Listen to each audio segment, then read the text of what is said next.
C'est le début des allergies saisonnières, un mauvais moment à passer pour des millions de Canadiens.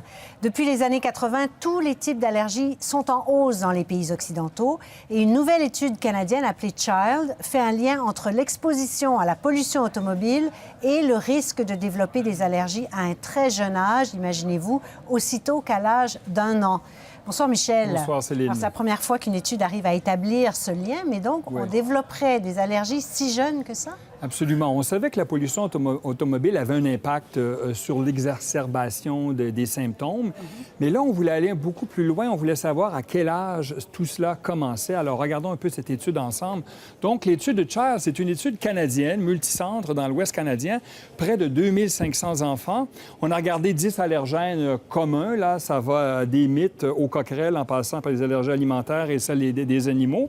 Et l'objectif, c'était de voir si on mesure la concentration de dioxyde d'azote, donc un polluant atmosphérique des voitures, et les réactions allergiques, qu'est-ce qu'on trouve? Est-ce qu'il y a un lien?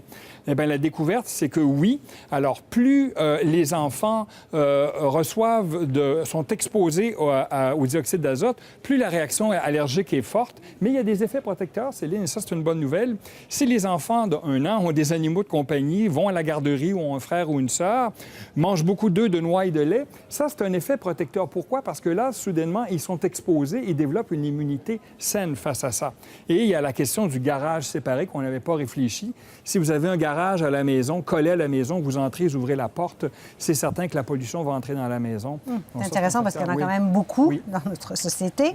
Est-ce qu'on peut conclure donc que la pollution atmosphérique des voitures cause les allergies, justement? Absolument pas. C'est un facteur de risque, il faut être clair là-dessus, c'est un déclencheur. Mais ce que l'étude nous démontre, c'est que les statistiques à 1 an sont assez élevées. Regardons ça ensemble. 16 des enfants d'1 an sont allergiques à au moins un des 10 allergènes, 12,5 aux aliments et 5 aux allergènes dans l'air. Il faut reculer un peu, Céline. Il y a finalement près de 40 ans, en 1980, c'était 10 de la population seulement. En l'an 2000, c'était 30 Et là, dans quelques années, ça sera 50 et ça commence très jeune, à 1 an déjà. Il faut dire que l'étude conclut aussi que plus l'enfant grandit loin, justement, de toute cette pollution atmosphérique des voitures, absolument. et mieux il s'en porte. Hein, oui, absolument. Les statistiques montrent ça. Quand on est loin de cette pollution-là, ça diminue. Mais ce n'est qu'un facteur de risque. Et les allergies, Céline, c'est un peu d'hérédité, beaucoup d'environnement, un mélange de tout ça. Il y a plein d'autres facteurs à tenir compte. Oui, c'est assez complexe. Oui. Merci beaucoup, Michel. Merci beaucoup, Céline.